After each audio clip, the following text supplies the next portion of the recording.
Good afternoon, everybody. Big Mike back here with you once again. Welcome back to Big Mike Talks, where today I'm going to be giving my review of this week's NWA Power and AEW Dynamite. A couple of, honestly, I'm going to say really interesting shows, and a couple of different shows, honestly. It's going to be hard to explain right now, but I'm going to get into it. Let you see what's going on. So first, we are going to delve right into NWA Power, and we start off even before the opening graphic stuff with the slime balls. At least I thought we were going to get like an interview or a promo or something. No, they're just standing there. They get introduced by the ring announcers, and then they just kind of do the, I'm going to say the Dutch of the Righteous tongue thing. So, something like that. It was very weird. And then they're also like dressed all up like Uncle Sam from those promotional posters from like World War II and stuff. And then they got something written on like the side plates of their US tag titles. I'm not sure what it said. I never really caught it. But it's probably like Slime Time or something like that. It was a very weird opening shot. So I'm not sure what all that was about. Apparently they were going to sit in on this first match. They do, but apparently they went in the back first, which was super weird. Anyway, I'll get into it. Our first matchup is the first round matchup in the Crockett Cup. As we got the Holy Grail, no EC3 this time. Instead, it is Hayden Backlund. Now, I'm not sure if he's related to Bob Backlund, world famous wrestler, but he definitely had that style. So, we'll see what happens there. Taking on the Wrestling Machines, that's Mike Mondo and Slade. And while Slade and Mondo did have the size advantage over Hayden, he didn't look too bad in there. Like, he looked like he belonged.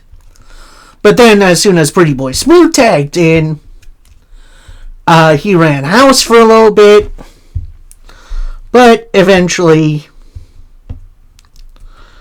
Slade locked.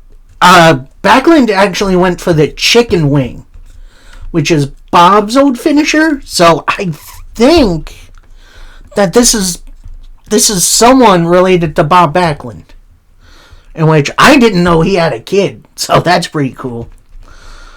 Slade blocked it, locks in the Slade lock to pick up the win for his team. And, we get the Federation of Champions celebrating.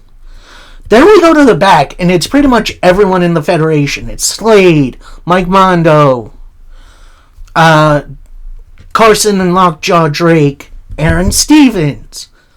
And then you also got the Slime Balls in there, who are still dressed up like Uncle Sam. And pretty much get Aaron Stevens doing the talking, saying this is what victory looks like. We showed up and delivered. And whoever wins this is going to be the one-time Crockett Cup champions. Then Carson chimes in. And then the finals, it's going to be the Drakes versus the Machines. And then the Slime Balls say something. I don't quite get it, because they are really fast talkers. But then Stevens turns around and says, "Who the heck invited you? Why are you in here?" Slime Balls say, "No, we're in the Federation. We're in the group with you guys." Then Aaron Stevens lays down the bombshell, says, "No, you're clearly not in the Federation. Get out of here." So the slime balls leave. So that's a pretty big revelation here. So the slime balls are not officially in the Federation of Champions. They just kind of attach themselves to the group, which honestly I think is even funnier. Which makes me think, now this could just be me, I think we're going to see the slime balls versus someone in the Federation in the finals. And then I think we're going to see the slime balls win. And honestly, I think they're going to just... watching them week to week, rubbing that into Aaron Stevens' face, I think would be hilarious. Just a little prediction from me. I'm not 100% sure what's going down, but I'm sure it's going to be entertaining. Speaking of entertaining, this one was very interesting. We got relative newcomer Hera making her not singles debut because she had a submission match with Kylie Page not too long ago, but her normal singles debut, meaning no stipulations, it's just a one-on-one. However, it is also a non-title match as she goes up against Natalia Markova.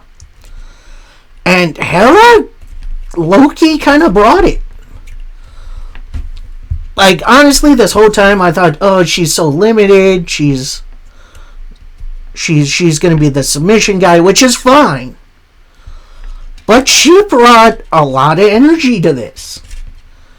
She and Markova definitely had a bit more to work with. Finish came after Hera misses on a splash. Markova initially whiffs on the beautiful destruction kick, turns Hera around, hits it again anyway, then hits her DDT, which, great finisher, needs a name. NWA, give that DDT a name for Markova to pick up the win. And like I said, Hera brought it this day. And while it wasn't the longest match on the card, it certainly was the most eye-opening. I am certainly keeping my eye on Hera from now on.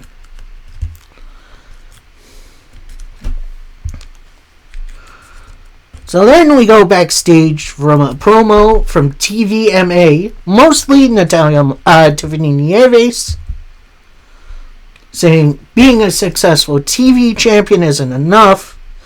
My eyes are on you, Markova. But enough about that for now. Let's turn to Miss Starr, who has a surprise for us."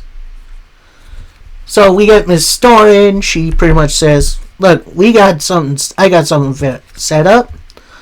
It's going to be TVMA versus the Hex next week for the tag team titles. Do you feel ready?" Nieves says, "Of course we're ready. We got the big woman here. We're ready to go." So, that should be a fun little matchup. I do wish the NWA and a few other promotions would flesh out their women's tag division a little bit more. I'm not saying they have to join the Crockett Cup, but give us something, man. We've been seeing the same, the same kind of matches for a while now. Let's bring in some fresh faces for the women's tag division. Speaking of the tag division, we got the Crockett Cup, another Crockett Cup first round match, as we got Jack Vaughn and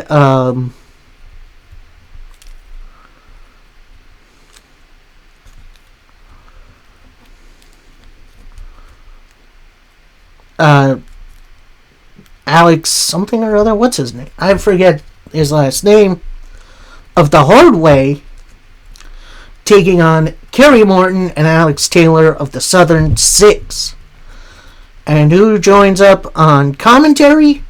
The the current World Heavyweight Champion, Thrillbilly Silas Mason, supporting his boys. Oh, Dalton. Dalton McKenzie, that's the dude's name. Okay, cool.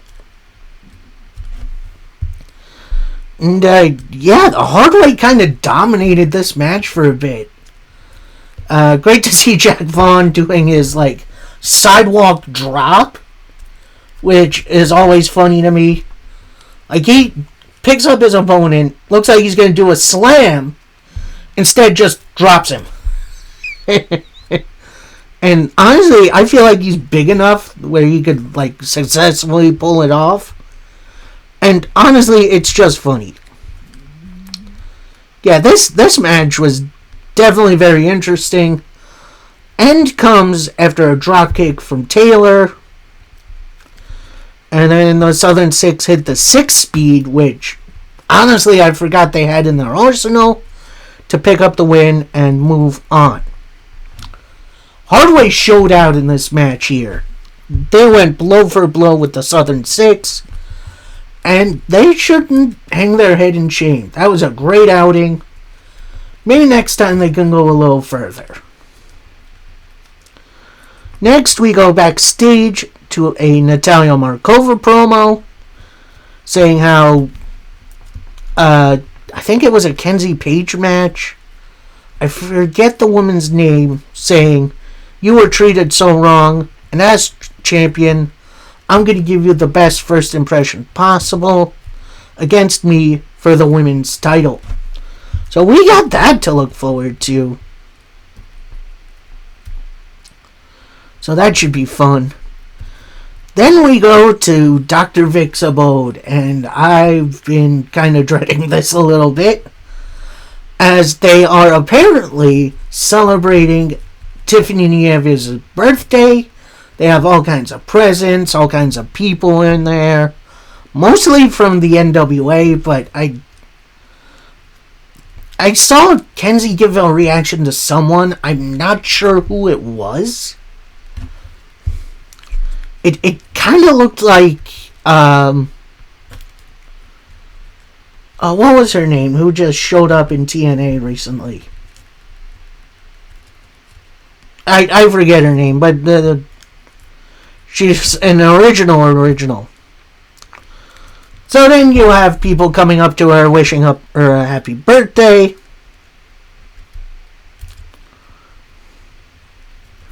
Then Tiffany turns to Dr. Vic, says, "Look, you were promising A-listers here. It's nothing but a bunch of B-listers. Where Miss Starr? Where does she go?" And then Dr. Vic says, "Don't embarrass me here. Dude, as a man, I can't help but hate Dr. Vic. He's manipulative, he's egotistical, and he thinks the world revolves around him. I would not be surprised to find out, at least in storyline, that this guy is an Andrew Tate fan or something."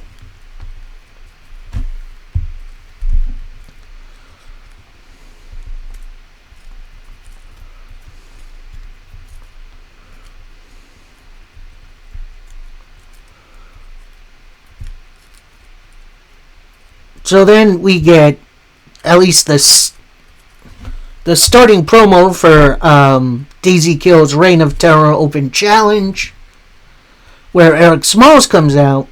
We go to the break. We come back. We're back at Dr. Vic's abode, where he's talking to Brian Idol, saying, "Look, I'm going to ask a question for Tiffany Nieves tonight." Brings out a little black box. Shows Brian, and Brian's like, "Whoa, you sure about this? You don't want to be in a rush of a good thing." Dr. Vic replies, "We spent more than enough time together. I really found our union interesting. And we can't get anything closer than this. And it's just a beautiful thing." This is stalker shit right here. This is So weird. NWA, please stick the landing on this story. Like, I don't want to see Tiffany Nieves end up with this guy. Please, for the love of God. So next up, we get the match for the Daisy Kill Open Challenge. Sorry, the Daisy Kill. Taking on Eric Smalls. Daisy, attempts to do the test of strength. Gets down on both of his knees. Then Smalls scoops him up, hits an AA. Then a drop kick. Nice little enziguri for a 2 count. So then Daisy Kill just runs Eric Smalls into the turnbuckle. He then takes his belt off. He's about to whip Eric Smalls with it. The ref takes it from him, tosses it to the outside. At that point, Eric Smalls, low blow. And then a drop kick into a roll up for your win for Eric Smalls. And Smalls' humiliation of Daisy Kill doesn't end there, as Eric Smalls ties Daisy Kill's shoelaces together. And as Daisy is trying to stand up and give chase, he falls over like a cartoon character. So I'm going to say this. So we know Talos is on his way back for the Crockett Cup. He isn't teaming with Daisy Kill. So Talos has been doing stuff in, I want to say it's All Japan, but it also could be Dragon Gate. I'm not 100% sure. And he's actually champion with another guy. So, and the other guy is actually coming over for the Crockett Cup. So that interaction is going to be interesting.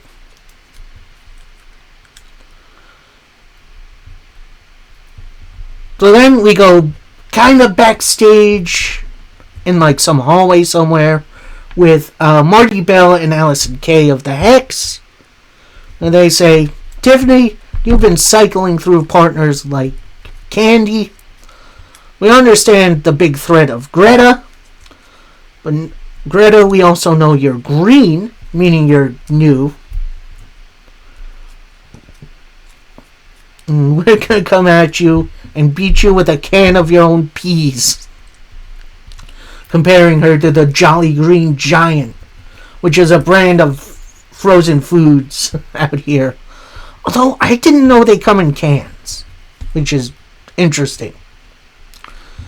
And then we go back to Dr. Vic's abode. We get Tiffany Nieves' speech thanking everyone for being here, saying how this year is going to be different. I'm not just going to be holding the TV title. I plan on holding the world title. So Dr. Vic chimes in saying, it has been an awesome year for you. But it's time for us to reach our next steps in our relationship and change our lives together. He then gets down on one knee, goes to open the case with the ring in it. Tiffany slams it down while still in his hand. Says, no, you are not man enough for me. It reminds me. And then she just walks off in a huff. Then, when she passes, we cut to the Kazana Boys, where Joe is telling a story about how he proposed to their mom, and with you two here, she said yes twice. Brother, that should not be as funny as it is. That is so fucking weird. Oh boy. So thankfully Tiffany rejected that fool almost immediately. I do hope this ends with Tiffany has thrown this dweeb into a dumpster. Like, that needs to happen at the end of this.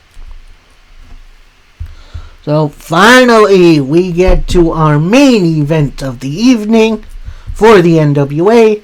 So we have Serena Vale, which, interesting seeing her solo, taking on Kenzie Page, who is being managed by her father. And this was a fun little matchup. Really nice back and forth, and a really kind of interesting clash of styles, especially with Vale being a little bit more hardcore. Near the end, Serena attempted the bloodbath, which I think is a DDT. Kenzie blocks it, roll through, big kick. Serena Vale catches it, locks in a triangle choke, which, if you don't know, that's the Hell's Gate The Undertaker used back in the day. Although not so, like, the 2000s-ish, maybe starting 2005, which, that's a damn long time ago. Kenzie reaches the ropes, but Serena does not let go. Ref tries to pull her off of the move, but Serena doesn't let go. So the bell rings. So your winner by disqualification is Kenzie Page. Now Tommy Gunn comes in to break it all up. He runs right into a super kick from Hollywood Haley J. And then she brings out some brass knuckles, hits a KO punch on Kenzie Page. So, a very interesting alliance here in the NWA. Hopefully Serena Vale's old partner is healing up from whatever is ailing her or whatever. But, yeah, I'm okay with this finish. It does kind of make sense, although I do wish we would have seen a true winner, but it does seem like we have a plan in place, which is fine. I'm all for that. So, that was NWA Power. Definitely got some good amount of wrestling. A lot of drama going on, especially at Dr. Vic's place. Yeah, we're going to see what goes on next for the NWA. Should be interesting, to say the least. And then we are going to finish up this week with a look at AEW Dynamite. And it looked like we were going to start off with the World Heavyweight title contract signing for Dynasty. But as Tony Schiavone was about to announce them, small amount of pyro goes off, and he's like, oh, what? He goes back to announcing, nothing really happens. More pyro, and then Judas starts playing. And if you don't know that, that's Chris Jericho. And I gotta tell you, I was whelmed. Much like the arena in Winnipeg last night on Wednesday. So he slaps hands with the crowd for a little bit, gets in the ring, gets on the microphone, says, Winnipeg, AEW, I am home. And there has been a lot of rumors of him going back to the WWE, but apparently that is very much false. And I'm going to say this, Tony Khan, if you're going to have him as a regular wrestler, pretty much give him the Brock Lesnar schedule. He's here for a limited time, don't need to see him every day. However, if he's in a non-wrestling role, I think I got the perfect solution for this plan. Jericho, general manager of AEW. And I know what people out there are going to say, AEW doesn't need a general manager. They're doing fine without an authority figure. And I agree. But someone like Jericho holding this spot could be good for everybody. Because then Jericho doesn't have to wrestle every day. And we don't have to see his, well, ugliness. We'll say that. And, yeah, you can just be on TV and make matches, which is honestly fine by me. I absolutely pick the latter, because personally, I have no idea where he fits in. Like, he's definitely not a top of the card guy anymore, like he was early on in AEW's cycle. But I don't know where he fits. Like, I'm not sure. So then we cut from the ring. It's backstage back somewhere. It looks like a pantry or something. That was a very weird area. Where we see just Ospreay and Moxley just brawling in the back. Yuta tries and fails to break them up, with Ospreay just kicking the heck out of Yuta. Security comes in, breaks it up. Definitely a chaotic start to this episode. And this is where it kind of slows down a little bit. Because we have MJF coming out. We still got the table and stuff out for the contract signing. Kenny Omega comes out. And you see MJF in his chair by the contract signing table, facing the other way, not facing Kenny while he's making his entrance. Which, nice little detail. That's what I love about AEW. So MJF finally turns around, signs the contract first, turns it to Kenny, he signs it.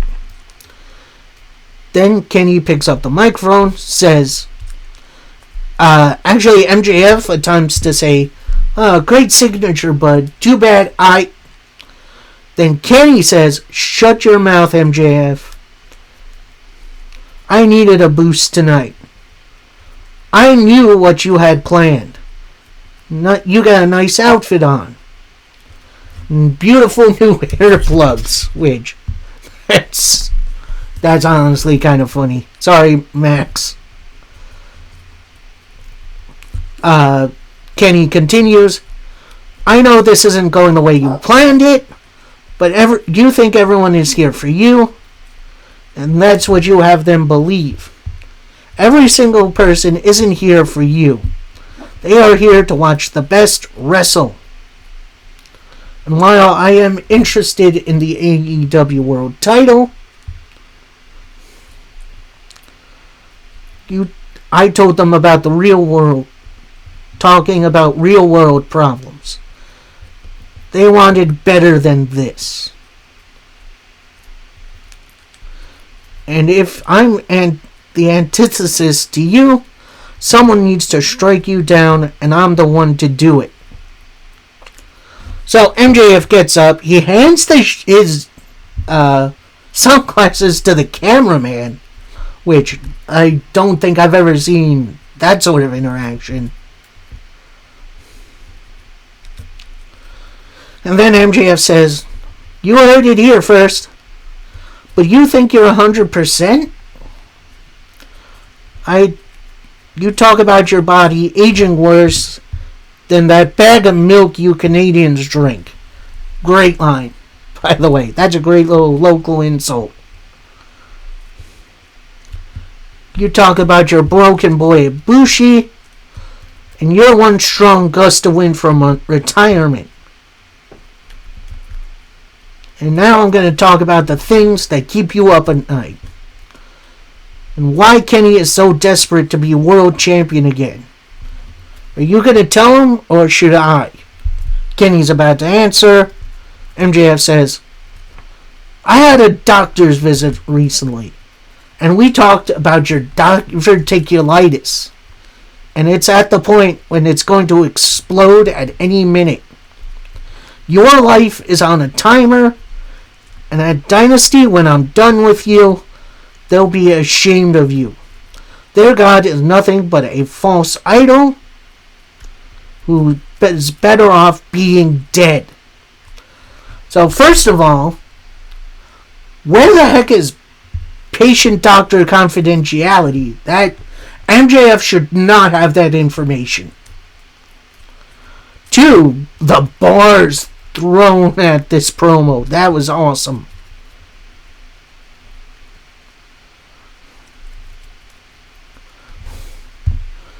So then Omega flips the table over. It looks like he's about to beat MJF down when Speedball Mike Bailey comes out, gets in the way, picks up the microphone, turns to MJF and says, "You think you're going to goad this man into hitting you because you're afraid. Without Kenny, there's no AEW. Without AEW, there's no MJF. MJF, respect is earned. So you need to respect this man as a living legend. But your ego would go away if I kicked some sense into you." So then Kenny Omega picks up another microphone and says, "Max, you want to tell everybody the bad news, or should I? I had talked to your doctor. More HIPAA violations. Who's their doctor?" Anyway, this is obviously a joke, where Kenny says, "I'd rather be missing my intestines than missing my balls." So MJF answers, "Let's talk. This is cute. Bailey, you want me in the main event? You're on. I'm making an example out of you. But tonight, you're not wrestling just any MJF. You're wrestling an American hero." So he's going to bring back the trunks and the outfit from his feud with Mystico, which, honestly, I really did enjoy that outfit. Plus, they're in Winnipeg, and Canada really doesn't like us right now. So, honestly, I think perfect way to do this. Yeah, besides the HIPAA violations, that was an awesome contract signing. And I'm happy fists weren't thrown. At least not yet.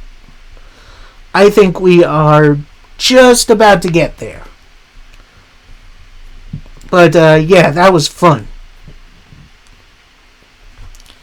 And as MJF is walking out of the arena, the Demand make their entrance, as they have a match with Kenny Omega, Brody King, and Jungle Jack Perry. And this match honestly absolutely ruled. All three of these guys got some great chemistry. If there's one singles match I really want to see out of this, it's going to be Brody King versus Toa Liona. Give me these two one-on-one. And like I said, this match was absolutely awesome. Finish came after a big old knee from Kenny Omega. V-Trigger finally getting the one-winged angel for the win for his team. So, yeah, that was a fun trios match. Wondering what goes on from here. Are we going to see Perry and Brody King team up against the Demand from now on? I'm not sure. So next we cut to backstage for a Willow Nightingale promo, saying that tomorrow, call me the face of TNT. I'm defending my TBS title over there. I want to face the best of the best, and I want to see who steps up. So, open challenge for the TBS title on TNT. That's definitely a tongue twister. But I'm also interested on who comes on out. A lot of really good options. And honestly, I don't think there's a bad option out there. So next we see Renee Paquette. She wants to interview Cajun Copeland.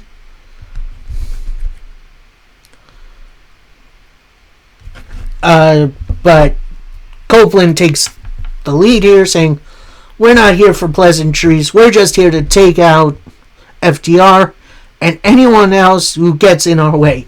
At that point, we see Cage eyeing up Renee Paquette. He is about to take a big swing with the steel chair he's got, but Copeland sees it at the last minute. He's like, no. Renee's not in our way. So they walk past Renee, and then you see Cope turn to Cage and say, "Renee, really?" So that was definitely a nice little character moment for these two. And honestly, I'm going to say this. I am so glad Christian Cage didn't really turn babyface. He's still kind of the character he's been since Cope left. So it's going to be an interesting dynamic to see what happens here. So then, go to a little commercial. Come back, we see Cage and Copeland bust through the FTR locker room door, rushing them chairs up high. And then who's in there? Trent Beretta and Rocky Romero, Roppongi Vice, saying they're not here tonight. They're going to be on Collision. So, everything good here? So, Cage says, "We're here to send FTR a message for us." So, Cage and Cope just go ham with the steel chairs on Roppongi Vice. So, maybe that'll set up a nice, fun tag match in the near future between these two. But, yeah, that was a great little segment. Took no time at all. Definitely should be fun. Next matchup, the match I've been looking forward to for a while, since it was announced. We got the Bastard Pac taking on Will Ospreay. And so Pac makes his entrance first. Then somehow he bails out of the ring, runs outside the crowd with no one else seeing him. Then Will Ospreay makes his entrance, and Pac jumps Ospreay on the ramp, and then hits a big old brain buster on the stage. Pac gets in the ring. At that point, doctors are checking on Ospreay. They help him. The doctors help Ospreay up.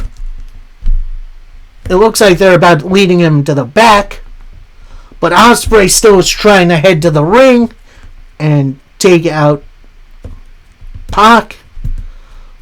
There's one last push from the doctor saying, "You're not well. It's clear you're not good." Ospreay's kind of starting to listen to him. Then he rolls in the ring. Bell rings. Eats a big old boot from Pac. And then some stomps. The ref backs Pac off. Checks on Will Ospreay for a second. Then hits a big old body slam, and then a knee drop for a 2 count. Eventually, Will Ospreay does fight back.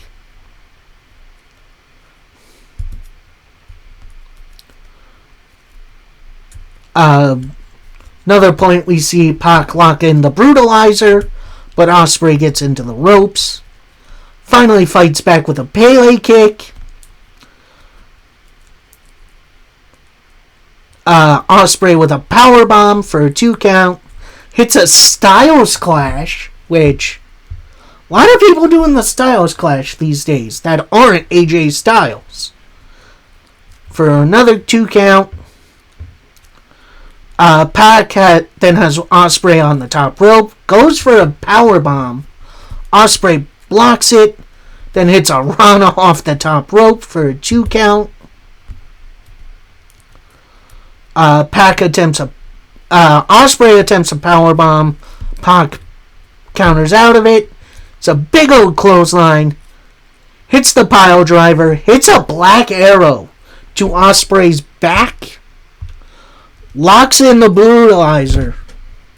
But Ospreay, he attempts to stand up, but then he falls. The ref checks on him. Ospreay fights on out.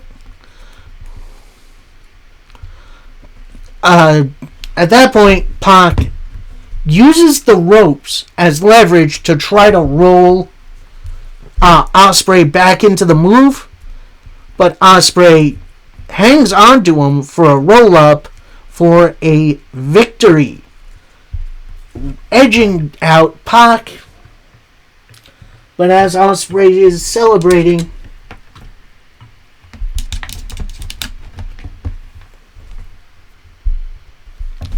God dang it.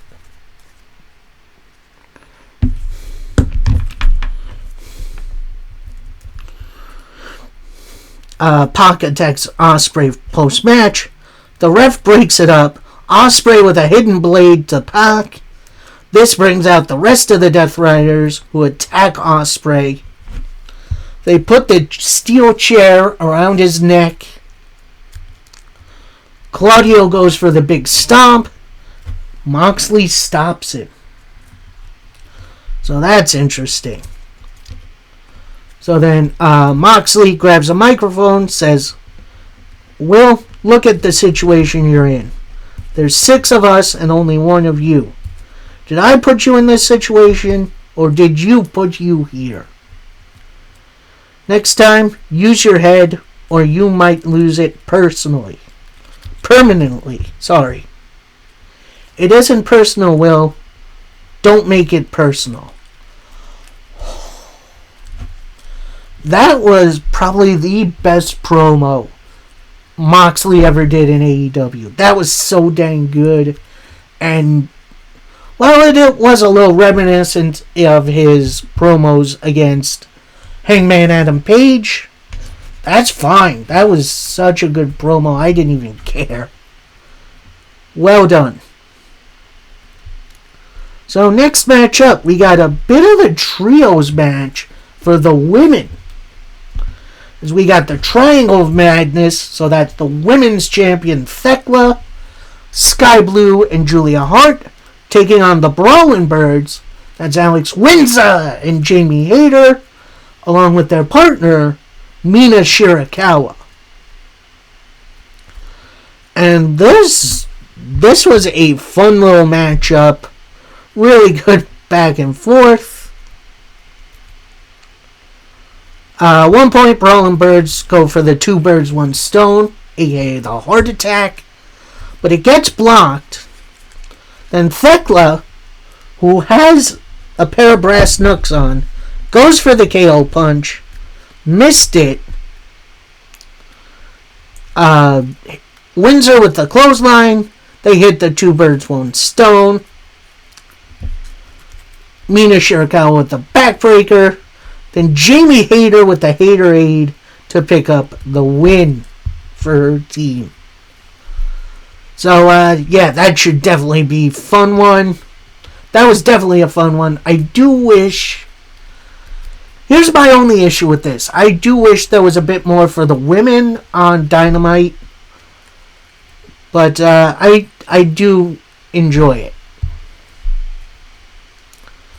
So next we get a Tommaso Ciampa Juice Robinson hype video, which I'm going to see on Collision. Get a Collision card rundown, in which I'm going to review that on Monday, along with TNA Wrestling. Although, I gotta watch it first. I'll admit, I did see the first part of Collision, but 9 o'clock rolls around. That's TNA time, baby. So then, we go backstage for a Darby Allin promo. No, it's not backstage. It's actually on the ramp. With Darby saying, "Max, I told you I'd hold full throttle until I see the world title or expire. Why play these games with the Callis family? I hope Kenny beats you at Dynasty. I hope let anyone end your BS reign at this point."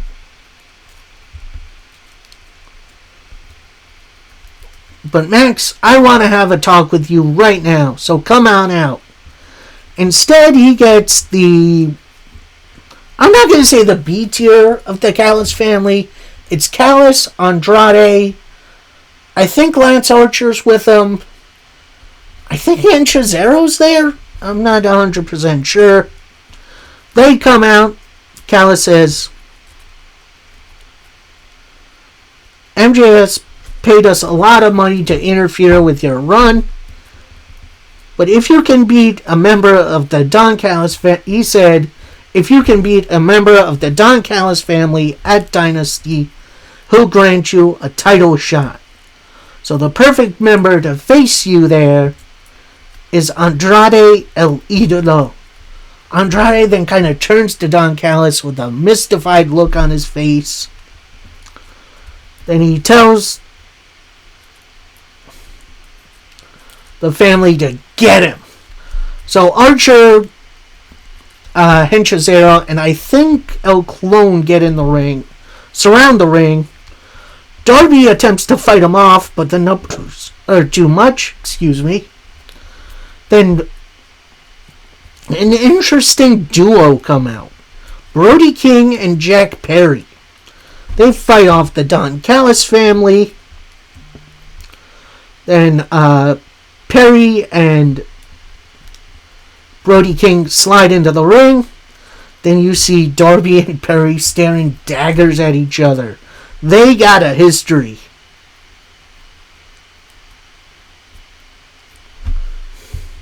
So as that segment is winding down, Kenny Omega comes out, has a little face-off, and looks like a little chat with Darby Allin. Darby then walks to the back as Kenny Omega joins commentary for our main event of the evening. It's an AEW World Title Eliminator match. So we got MJF taking on Speedball Mike Bailey. So MJF in his full pro-America regalia, including with an American flag, but instead of the 50 stars, it's 50 looks like drawn pictures of MJF, which that looks hilarious. Mike Bailey counters this. He's got the red and white trunks and outfit on, carrying out the Canadian flag. So it's truly Canada versus America. As Bailey is making his entrance on the turnbuckle, MJF jumps him right at the bell. The ref checks on Mike Bailey before the bell rings. Bailey says, yeah, let's go. Bell rings, and we are off to the races. And this was a beautiful goddamn bout that I can't believe we got on TV for free. Didn't have to pay any sort of pay-per-view to see it. And this was a beautiful match. These two have some great chemistry. Bailey kept blocking out the Heat Seeker.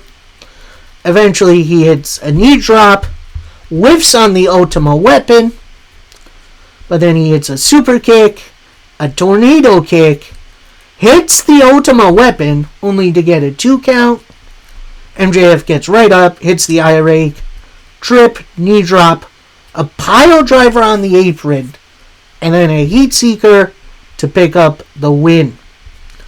Then we see MJF has a little stare down on the announcer's table for Omega. Then MJF just beats up Mike Bailey post-match. Then Omega comes in, runs him off. And then we see Kenny and the ref checking on Mike Bailey. And then Omega helps Mike Bailey up, raises his hand. Honestly, that was a dang good episode of AEW Dynamite. Despite Chris Jericho coming back, I am kind of interested to see what that's going to be about and where he's going to fit in. But, yeah, ultimately, that was a dang good episode. I cannot wait to see what happens, not just next week, but for Dynasty, as we are on the road to Double or Nothing, which I cannot wait for. That's going to be a crazy card. So, yeah, that'll do it for me. Coming on Monday, I'll review TNA Impact Wrestling and AEW Collision. And, yeah, stay tuned for all that. Till next time, happy wrestling, everybody. And I hope you all have a happy Easter. Peace.